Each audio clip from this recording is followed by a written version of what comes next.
Hi అండి. Hi sir. నమస్తే. నమస్తే అండి. నమస్తే సార్. ఇప్పుడు పెద్దిరెడ్డి రామచంద్రారెడ్డి చేసిన భూదోపిడి దీని మీద ప్రజా దర్బార్లు నడుస్తున్నాయి. ఇది యాక్చువల్గా ఏదో 100 ఎకరాలో 50 ఎకరాలో 200 ఎకరాలో అనుకుంటే ఒక 100 మందో 50 మందో 10 మందో వస్తారనుకుంటే వీళ్ళు వేల మంది బయటకు వచ్చేస్తున్నారు. ఇప్పుడు కొన్ని వేల మంది బయటకు వస్తున్నారు పెద్దిరెడ్డి చేసిన భూదోపిడిలో. సో దాని మీద ప్రజా దర్బార్ ఒక పక్కన నడుస్తుంది. మరో పక్కన పెద్దిరెడ్డి లక్షల కోట్ల ఎర్రచందనం దేశం దాటించాడనే దాని మీద ఇంటర్పోల్ రంగంలోకి దిగుతుందనేది ఒక ముఖ్య సమాచారం వస్తుంది.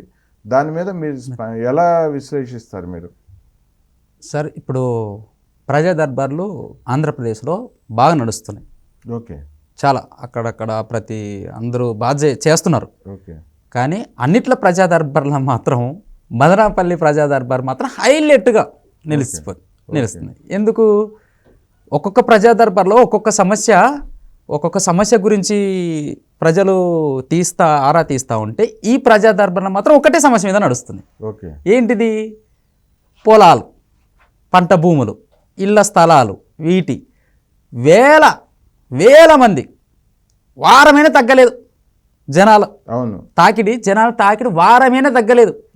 రోజు రోజుకి పెద్దిరెడ్డి మీదనే కొన్ని వేల ఎకరాలు, దాదాపు ఒక 70-80 వేల ఎకరాలు నాకు అందిన సమాచారం. 70,000 వేల ఎకరాలు ప్రజలు దాచుకున్న ఆ మదనపల్లి చుట్టుపక్కల ఆ జిల్లా మొత్తంలో సార్ అక్కడక్కడ, కానీ మెయిన్ మదనపల్లి ఇంటి కోసం దాచుకున్న స్థలాలు, పంట వేసుకున్న భూములు, గవర్నమెంట్ భూములు, రైతులు వేసుకొని వాళ్ళ బీడు భూములు, ఇలా చుట్టుపక్కల చుక్కల భూములు అన్నీ అసైన్ భూములు అన్నీ లాక్కొని చేశాడు.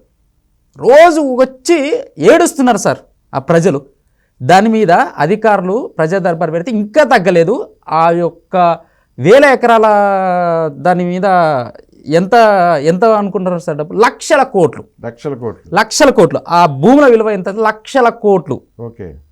అంత నడుస్తుంది సార్. దాని మీద కూడా కేసులు కాదు, ఇంకా చిత్తూరు జిల్లా వ్యాప్తంగా సార్ ఈ ప్రజా దర్బార్లు పెడితే మొత్తం జిల్లాలో ఉన్నోళ్ళందరూ బయటకు. ఆ చిత్తూరు జిల్లాలో మిగతా ప్రజా దర్బార్లో కూడా ఇవే కేసులు నడుస్తున్నాయి. ఓకే. చిత్తూరు జిల్లాలో కూడా నడుస్తున్నాయి మొత్తం మిగతా ప్రజా దర్బార్ల. కానీ మెయిన్ పొంగనూరు, పీలేరు, నగరి కూడా రోజా గారితో కలిసి వీళ్ళంతా చెవిరెడ్డి వీళ్ళంతా భూముల్ని మొత్తం చిత్తూరు జిల్లా భూములు మొత్తం లాగేసుకున్నారు. ఇంకా మిగిలిందే ఆ కొండ ప్రాంతం వెంకటేశ్వర స్వామి, అది కూడా తెలియాల్సింది. అక్కడ కూడా ఏమైనా లాక్కున్నారేమో తెలియాల్సింది మనకి. వాటి విలువ సార్ లక్షల కోట్లు. వాటి మీద కేసులు కూడా ఆల్రెడీ నాకు తెలిసి వచ్చిన వాళ్ళందరూ కేసు పెడుతున్నారు సార్. కొన్ని వేలలో వచ్చిన నా భూమి పోయిన వాళ్ళందరూ కేసులు పెట్టేస్తున్నారు. వీళ్ళే వేలలో ఉంటే డబల్ కేసులు లక్షల్లో ఉన్నాయి కేసులు అనుకోవచ్చు మనం. ఇంకా ఇప్పుడు మీరు అడిగారు సార్ గంధపు చెక్కలు. ఈ 5 ఏళ్లలో ఒక్కసారి కూడా మనం చూడలేదు ఏది గంధపు చెక్కలు పట్టుకున్నారని. ఒకసారి అక్కడ ఆ శేషాచలం కొనలేకపోతే నీకు కనిపించేస్తాయి సార్ ఎక్కడెక్కడ నరికేసి తీసుకెళ్ళలేదని.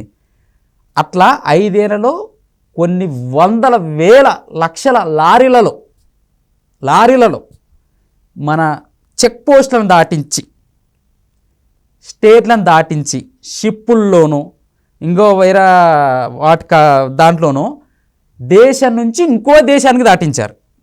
బయట దేశాలు దాటి ఈ పెద్దిరెడ్డి సమూహం ఎవరో తెలుసా సార్? 5 రెడ్లు. రోజారెడ్డి, మిథున్ రెడ్డి, చెవిరెడ్డి కొడుకు మోహిత్ రెడ్డి, ఇంకా ఆయన వైసీపీ గుమాస్తాలు స్మగ్లర్స్ ఇద్దరు, గంగిరెడ్డి, కొల్లం గంగిరెడ్డి, ఓబుల్ రెడ్డి వీళ్ళతో విపరీతంగా మన ఎలక్షన్స్ ముందు చూసాం కదా సార్. ఇక్కడ నేపాల్ దగ్గర 200 లారీలు పట్టుకుంటే దేశం మొత్తం అడలిపోయింది. దేశం మొత్తం. ఆంధ్రప్రదేశ్ ప్రజలు అనుకున్నారు, ఒరే చెక్ పోస్ట్ దాటే అక్కడ పట్టుపడడం ఏంది అనుకున్నారు. మరి 5 ఏళ్లలో ఎలా పోయిండాలా? ఎన్ని స్టేట్లు దాటిపోయిండాలా? ఎన్ని కమిషన్లు అయిపోయిండాలా? వీటి విలువ సార్ కొన్ని లక్షల కోట్లు. ఇంకోటి లక్షల కోట్ల కంటే ముందు ఒక చిన్న పాయింట్ చెప్తా సార్. చెప్పండి. దీని వెనక పైన పెద్దిరెడ్డి మొహం అయితే వెనక భారతిరెడ్డి గారు, వైఎస్ జగన్ గారు.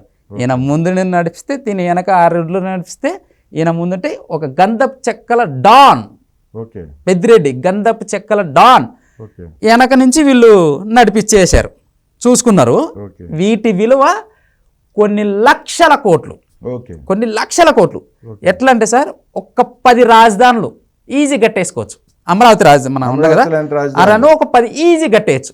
ఓకే ఆ కట్టేసుకోవడంతో పాటు రాష్ట్ర బడ్జెట్ అంటూ ప్రవేశపెడతారు చూసావా, అవును. అట్లాంటి ఓ 20 పెట్టొచ్చు మళ్ళీ, ఓకే అట్లాంటి ఇంకో అంత 20 దోపిడీ, పెట్టొచ్చు. చాలా అంత భయంకరమైన దోపిడీ సార్, 5 ఏళ్ళు మనకు తెలీదు. దాని మీద ఇంకోటి సెంట్రల్ గవర్నమెంట్ ఇంటర్పోల్ కూడా స్టార్ట్ చేసింది, ఎంటర్ అవుతుంది. ఇంకా అది కేసులు మామూలుగా లేదు, ఎంటర్ అయింది. కేసులు 1 by 1 ఆరాధిస్తుంది. కేసులు పడిపోతే ఆ కేసులు మాత్రం అయితే సార్ ఇంకా జీవితంలో పెద్దిరెడ్డి బయటకు రాడు. పెద్దిరెడ్డే కాదు, ఈ 5 రెడ్లు కూడా రారు, బయటకు రారు. సెంట్రల్ గవర్నమెంట్ ఇంటర్పోల్ దిగింది సార్, అది జాతీయ సంపద. రాష్ట్ర సంపద అంటే నువ్వు ఏదో కిరికిరి చేసుకుని పోతావు, జాతీయ సంపద దోచుకుంటే ఎట్లుంటది? మక్కులు ఇడిచి పెడతారు, తిహార్ జైల్లో పెడతారు, జీవితంలో రాలేరు. ఈ 5 రెడ్లు గజ వణికిపోతున్నారు, ఒక్క స్పందన లేదు. ఇప్పుడు ఇవన్నీ బయటపడుతున్నాయనా భారతిరెడ్డి, జగన్మోహన్ రెడ్డి? అందుకే విదేశాలకి గన్నవరం ఎయిర్పోర్ట్ లో తెలిసింది సార్, గన్నవరం ఎయిర్పోర్ట్ లో పాస్పోర్ట్ రెన్యువల్ చేసుకుని వెళ్ళిపోతున్నారు. గనుల నుంచి తెలిసిపోయింది, మాకు తప్పదని. మొన్న ఎండి పెట్టేసుకున్నారు కదా సార్, అరెస్ట్ చేశారు. అవును, వెంకటరెడ్డి గారి పట్టుకున్న తర్వాత తెలిసిపోయింది, అక్కడ వంశ ద్వారా తెలిసిపోయింది. ఇటు పెద్దిరెడ్డి ద్వారా భూముల్ని తెలిసిపోయింది, ఇటు గంధపు చెక్కలు తెలిసిపోయింది. ఇంకా వద్దు, మనం లండన్ చెక్కేద్దాం, మన పార్టీ లేదు, మన బతుకు లేదు, మనం ఇక్కడే ఉంటే జైలుకి ఆరోగ్య కారణాలు పెట్టుకుని వెళ్ళిపోదామని చూస్తున్నట్టుంది. వదలరు, పోలీసులు వదలరు, మన స్టేట్ పోలీసులు కాదు, సెంట్రల్ గవర్నమెంట్ వాళ్ళు వదలరు, మన ప్రభుత్వం వదలదు, వాళ్ళ కార్యకర్తలే వదలరు సార్. లాక్కొని పట్టుకొని వచ్చి దొబ్బేస్తారు. కానీ పెద్దిరెడ్డి ఉన్నాడు సార్, డాన్, గంధపు చెక్కల డాన్. నీకుంటుంది ప్రజా సొమ్ముని, ఏది చిత్తూరు జిల్లాలో ప్రజల భూములతో పాటు నువ్వు జాతీయ సంపదను కూడా ఇండైరెక్ట్గా దోచుకుంటావా? నీకుంది. ఆ కేసులు ఈ కేసులు పెట్టి నీకు మడత పెట్టి లోపలేయకపోతే అవి అడుగు. నువ్వు మిథున్ రెడ్డి, ఈ 5 రెడ్లు రెడీగా ఉండండి. చిత్తూరు జిల్లాను మామూలుగా దోచుకోలేదు పెద్దిరెడ్డి, నీకుంది సార్. ఇంటర్పోల్ కూడా రేపో మాపో అరెస్ట్ కూడా రంగం రెడీ ఉంది సార్, వాళ్ళు ఎంటర్ అయిపోయారు. ఇంటర్పోల్ వాళ్ళు మనకి అవి కూడా బయటకు వస్తాయి. ఇప్పుడు భూములు వింటున్నాం, అది కూడా వింటారు త్వరలో. శిక్ష పడాలి సార్, మామూలు కాదు. ఓకే అండి, అదే కోరుకుందామండి. భయంకరమైన దోపిడీ, లక్షల కోట్లు సార్. భూముల్లో భూదందాలు, భూదోపిడీలే కాకుండా మరో పక్కన లక్షల కోట్లు దోచేశారు. ఈ దొంగ రెడ్లందరినీ కూడా లోపలేసి ఆ సంపదని ప్రభుత్వం స్వాధీనం చేసుకుని ప్రజా సంక్షేమం కోసం ఉపయోగించాలని చెప్పి కోరుకుందామండి. ఓకే అండి, ధన్యవాదాలండి. Thank you sir.